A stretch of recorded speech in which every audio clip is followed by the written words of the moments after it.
describe what it was like to play in a game like that, and also to back-to-back defending state champions, what it means to you guys?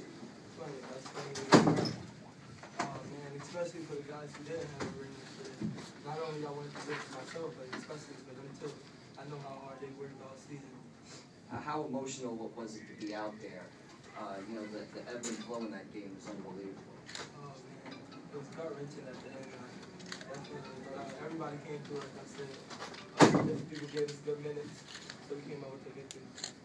Can you describe that three at the end of regulation? I mean, you weren't exactly hot when you shot that ball. It was just one of the moments where you had to be a leader and step up. I'm a senior, so I chose to take that big shot.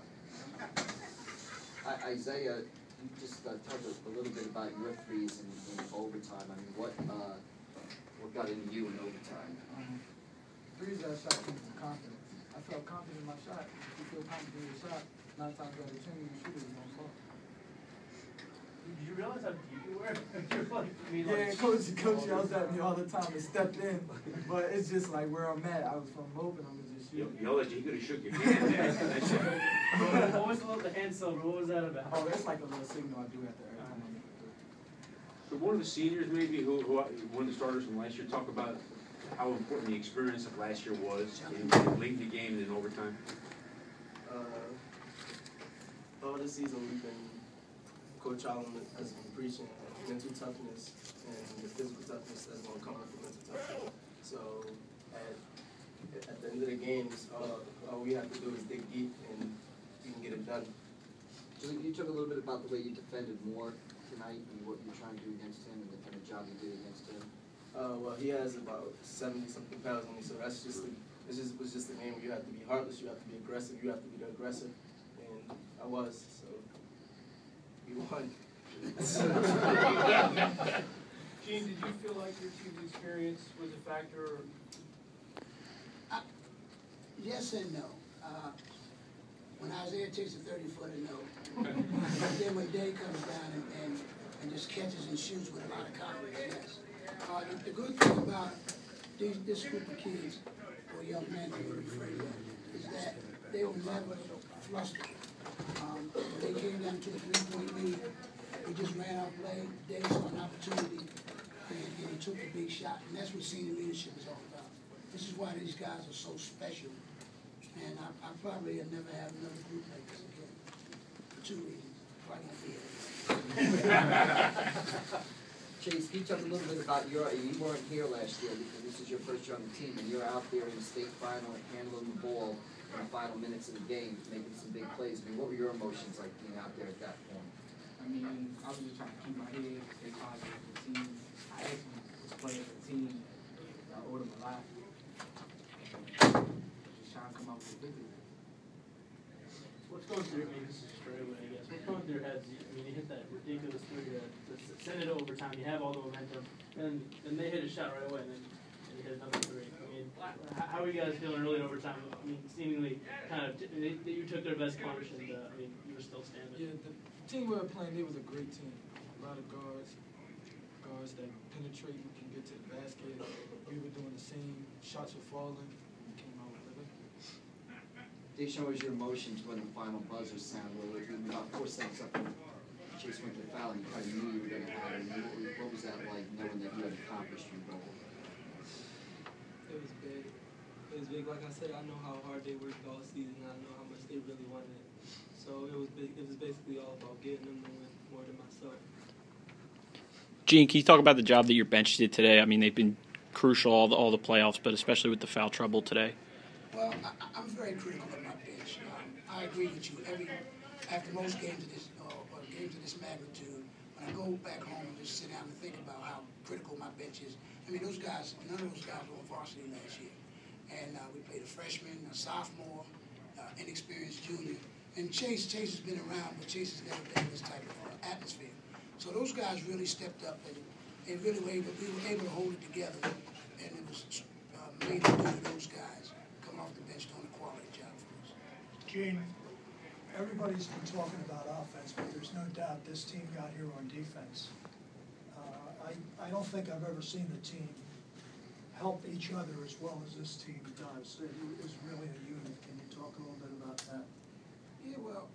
think, you know, again, as I've told anybody who's been around the program, any writers or what have you, it's collective, Mr. Shaver. You know, these kids really care about each other, and I have a great coaching staff who has helped me along the way and helped me become a better coach and helped them become better players. So I think it's a collective unit, you know, of coaches and players, and those guys buying in to what we're preaching, because as much as the basketball, you know, you got to score, you got to stop some people too in order.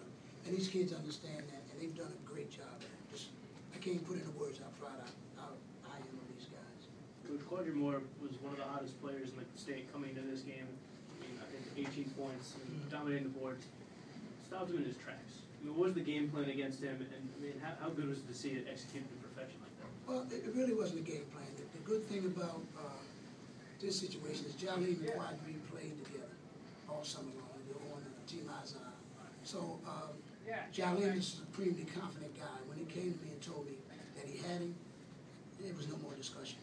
I knew that he would have him. I think Jahleem is a little more agile, a little more athletic than Quadri in certain aspects.